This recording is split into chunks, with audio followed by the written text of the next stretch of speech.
दोस्तों नमस्कार, मैं हूँ विनीता यादव और आप देख रहे हैं न्यूज़ नशा आदत हर खबर की। और खबर ये कहती है कि बंद हो जाएगा उत्तर प्रदेश में मुफ्त राशन और लाडली बहन योजना।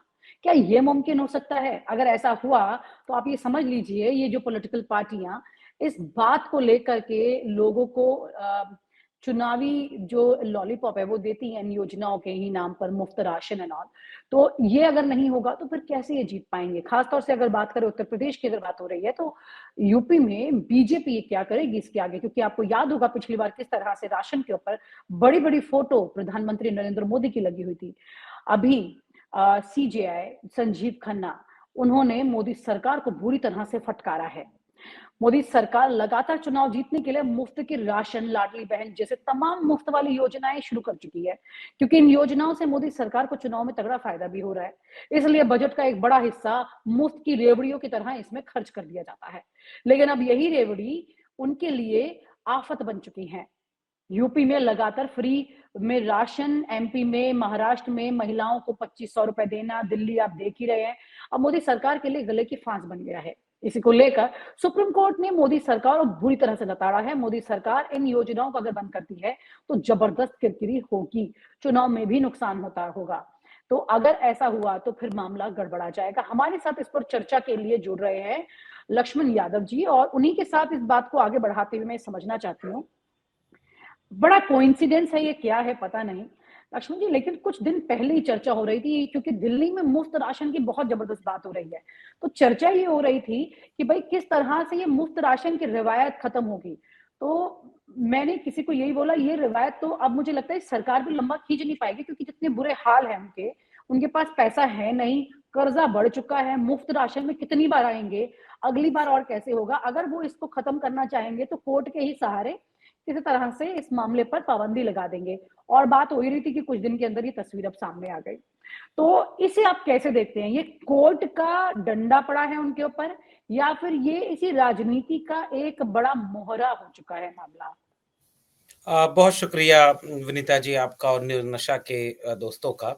असल में ये तो बहुत बड़ी बात ये है कि अब तक खुद प्रधानमंत्री जी फ्रीबीज़ को जैसे मुफ्त की रेवड़ी कहा करते थे और ये शुरू हुआ था मुझे लग रहा है कि आज से ठीक 5 साल पहले दिल्ली चुनाव का परिणाम आया था और दिल्ली में दूसरी बार प्रधानमंत्री बनकर बैठे मोदी जी 19 में और उसके बाद 20 में उन्हें उम्मीद थी कि दिल्ली में जनता बीजेपी को वोट दे देगी क्योंकि उसके बाद भी वो चुनाव हार गए। एक बड़े एंकर ने टीवी शो किया कि मुफ्त में लोगों को कुछ भी दे दो और हाँ जो जी। चाहे वो ले लो और बड़ा रोते हुए, बड़ा टिश्यू पेपर। परेशान हाँ, बड़ा परेशान हैरान होते हुए उन्होंने ये सब बातें कही थी। इसका मतलब ये था कि उसके उसी के आस-पास कुछ दिनों बाद नरेंद्र मोदी जी जब चुनावी रैलियों में जाते हैं, तो वो मुफ्त की रेवड़ी कहते हुए इन चीज़ों को एक तरह से डिलेजिटिमेट करने की कोशिश करते हैं।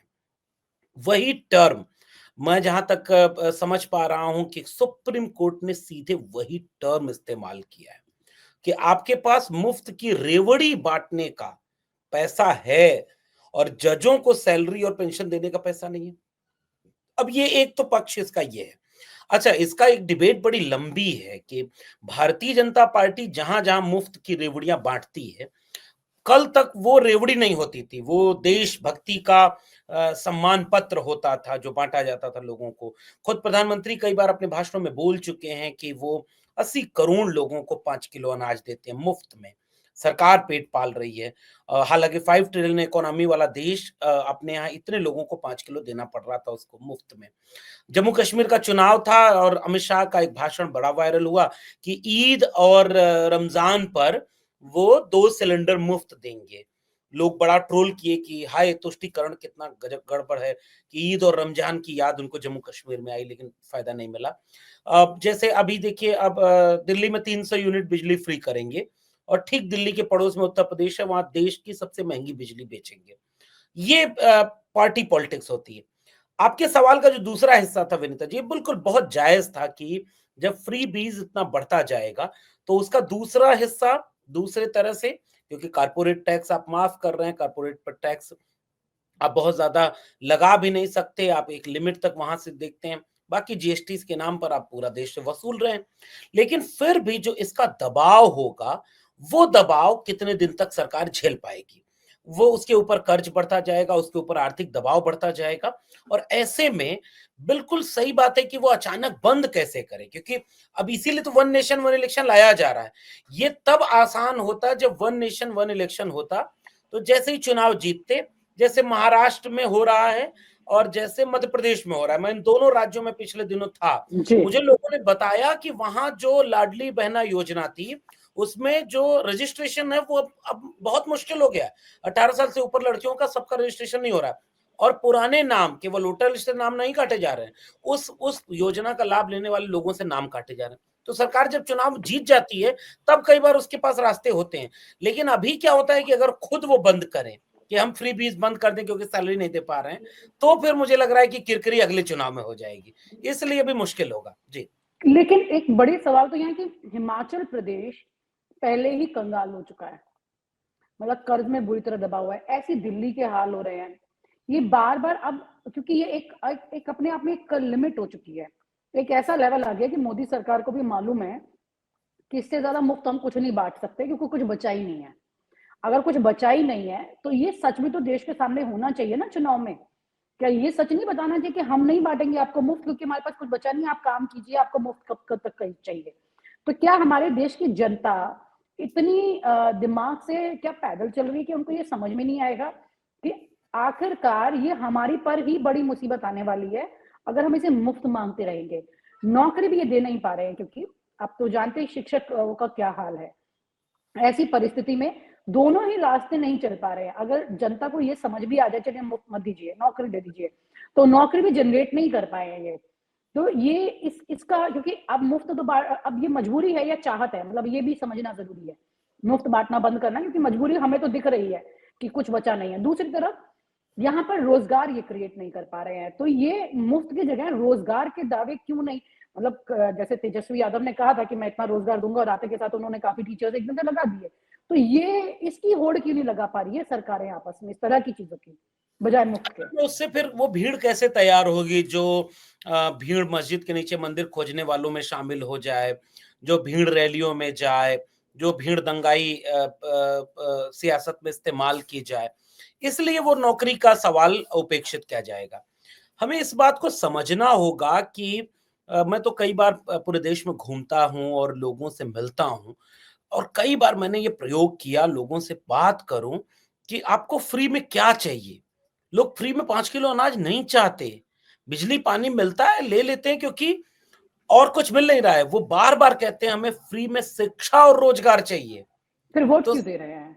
हाँ, ये एक महत्वपूर्ण बात है, लेकिन मैं फिर से कह रहा हूँ कि वोट कितना मिल रहा है। अभी फर्रुखाबाद वाली बात के बाद महाराष्ट्र में आया कि कैसे वोट लिया जा रहा है, ये भी एक अलग प्रश्न है। ये बहुत संदिग्ध हो गया है भारतीय मतलब लोकतंत्र आप कह का। रहे हैं कि मुफ्त में लोग मुफ्त का राशन लेके वोट नहीं दे रहे हैं, ये अलग नहीं, मैनेजमेंट है?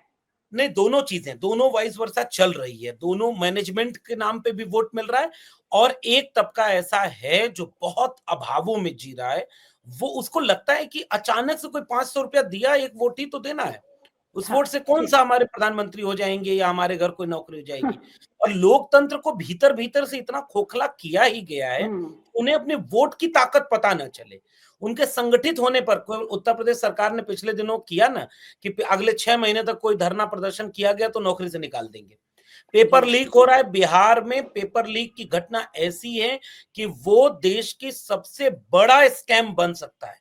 चाहे वो नीट हो, चाहे वो आरओ का एग्जाम हो, चाहे वो पीसीएस का एग्जाम हो, वो सारे पेपर लीक के आगे बिहार पीसीएस का एग्जाम चला गया है। ऐसे में जब पेपर हो नहीं रहा है, फिर जो हो रहा है वो पेपर लीक हो जा रहा है। सबको पता है, मैं तो विश्वविद्यालय में रहा हूं, अभी एक दिन खबर छपी, जी। 1 हफ्ता भी नहीं हुआ है, कि एक व्यक्ति पकड़ा गया है जिसके ऊपर आरोप लगाया गया कि इसने दिल्ली यूनिवर्सिटी के कॉलेज में 25 लाख रुपए लिए थे परमानेंट कराने के और नहीं कराया। इसका मतलब ये भी स्कैम चल रहा था। रेट फिक्स हो गए हैं कि आरओ एआरओ का 25 लाख है तो 50 लाख है, पीसीएस का तो इसका लाखों में बिक रही हैं चीजें। नौकरियां बिक हम्म। रही हैं लाखों में और जगह बहुत कम हो गई है। बहुत कम जगहों पर कंपटीशन बहुत ज्यादा हो गया, इसलिए जहां ज्यादा कंपटीशन है वहां करप्शन की गुंजाइश और ज्यादा होगी।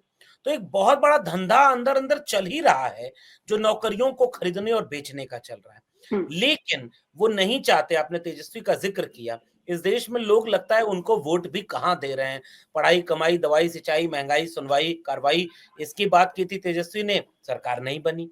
उसने हम्म। 17 महीने सरकार चला के दिखाई, फिर भी आज देखिए वो लोग सरकार में हैं और जीत भी जा रहे हैं।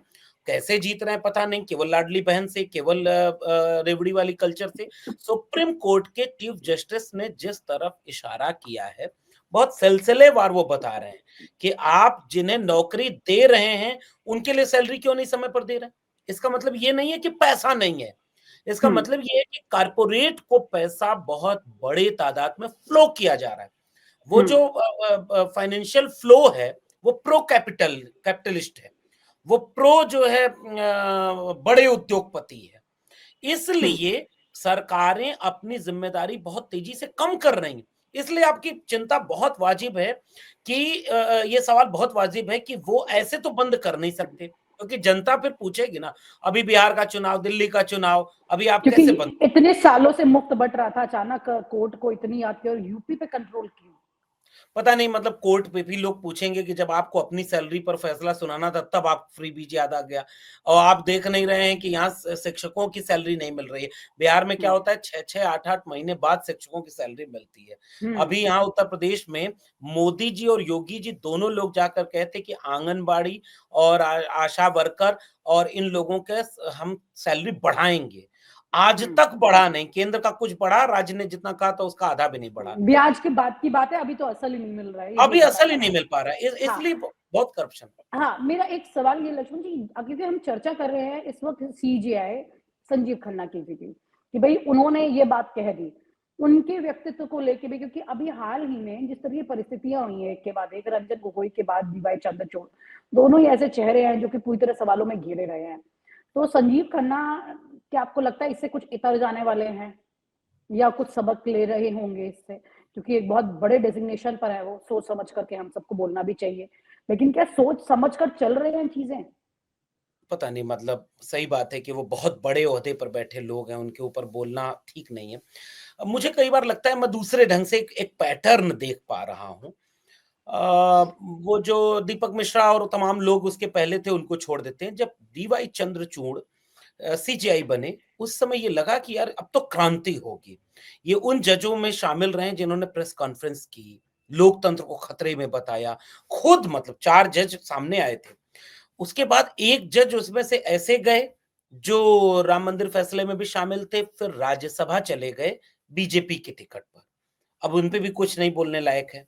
दूसरे डीवाई चंद्रचूड़, इन्होंने कई फैसले ऐसे दिए और रिटायरमेंट के करीब जब ये पहुंचे, तो कई इंटरव्यू में उन्होंने ये बात बोली भी, मेरे सामने जो भी फैसला आया मैंने ए टू जेड को बेल दी, ए से अर्णव और जेड से जुबैर। लेकिन उनको उस बीच में उमर खालिद नजर नहीं आए, है नहीं बाबू नजर नहीं आए। तमाम वो लोग नजर नहीं आए जो इस तरह की चीजों में जेलों में बंद हैं। इस तरह के तमाम फैसले शुरुआत में उन्होंने भी किए, जिससे लगा कि उम्मीद बहुत अच्छी है। अब जैसे आखिर में आ जाएं, 2024 का आम चुनाव होने वाला था, इलेक्टोरल बॉन्ड पर जो फैसला आया, इलेक्टोरल बॉन्ड के फैसले के बाद लगा कि हाँ, एक इंडिपेंडेंट जुडिशरी क्या गजब का खेल करती है। सारा खेल सामने आ गया। उन्होंने जो एसबीआई कहती थी कि हम हमें बहुत टाइम चाहिए, हम नहीं दे पाएंगे इतना जल्दी, कोर्ट ने कहा कि तुरंत 2 हफ्ते में दो हफ्ते में हाजिर आंकड़े। और उसके बाद देश की सबसे बड़ी लूट पकड़ाई, चंदा दो धंधा लो, धंधा करना है तो चंदा दो, वरना ईडी सीबीआई भेजा जाएगा। कुछ दिन बाद देश भूल भी गया उन चीजों को। उसका फायदा ये हुआ कि भारतीय जनता पार्टी ने पता नहीं कहां से मेहनत मजदूरी करके एक एक रुपया चंदा जुटा करके जितने देश में जिले नहीं है उससे ज्यादा करोड़ों के कार्यालय हर जिले में बना दिए भारतीय जनता पार्टी ने। लेकिन हाँ, सीजीआई ने कुछ फैसले ऐसे उठाए थे, ऐसे किए थे। लेकिन उन्हीं सीजीआई ने 1991 के उपासना स्थल अधिनियम पर जो टिप्पणी कर दी, उसके बाद से संभल आ गया सामने। कई चीजें होती हैं और बाद में फिर वो जिस तरह से जो रुझान मिला और रिटायर होने के बाद जहां वो पहुंचे, उनको पद मिल गया, रिटायर होते ही पद मिल गया। अब इससे कौन इनकार करेगा कि ये पद मिलना कब तय हुआ होगा? क्या उन फैसलों पर उसका असर नहीं हुआ होगा? क्या ये तय नहीं होता कि इतने बड़े ओहदे पर, देश में न्यायपालिका का सबसे बड़ा ओहदा, उससे बड़ा ओहदा क्या होता है? लेकिन फिर भी रिटायरमेंट के बाद वाली चीजें हावी हो जाती होंगी, क्या इससे इनकार किया जा सकता है? हाँ, लेकिन जस्टिस खन्ना को लेकर के जब आज की टिप्पणी हम पढ़ रहे हैं, हम देख रहे हैं बाकायदे वो एक तरह से फटकार लगा रहे हैं। वो यहां तक कह रहे हैं कि अगर आपने नहीं किया तो हम बंद कर देंगे इन योजनाओं को। जस्टिस खन्ना के इस तेवर से उम्मीद तो हर एक लोकतंत्र का नागरिक यही करेगा कि हाँ, हो सकता है कि सकारात्मक हो। लोकतंत्र की बुनियाद को मजबूत करने के लिए, संवैधानिक मूल्यों को स्थापित करने के लिए, सत्ता सरकार की तानाशाही पर लगाम लगाने के लिए न्यायपालिका अपनी जिम्मेदारी कई गुना आगे बढ़ करके निभाएगी। उम्मीद तो हम सब यही करते हैं। उम्मीद से कितना परिणाम होगा ये आने वाले वक्त में तय होगा कि जस्टिस खन्ना का अंततः क्या रोल इस डेमोक्रेसी में और विपरीत परिस्थितियों की डेमोक्रेसी में हमें देखने को मिलता है। जी। बिल्कुल, क्योंकि बहुत सारी चीज़ें ऐसी हैं जो कि आपको लगता है कि ये बहुत फेयर कर रहे हैं, लेकिन फेयर सिचुएशन तब समझ आती है जब उसका नेचर कई बार उसी अलग-अलग तरह के मामलों पर बिल्कुल फेयर दिखता है।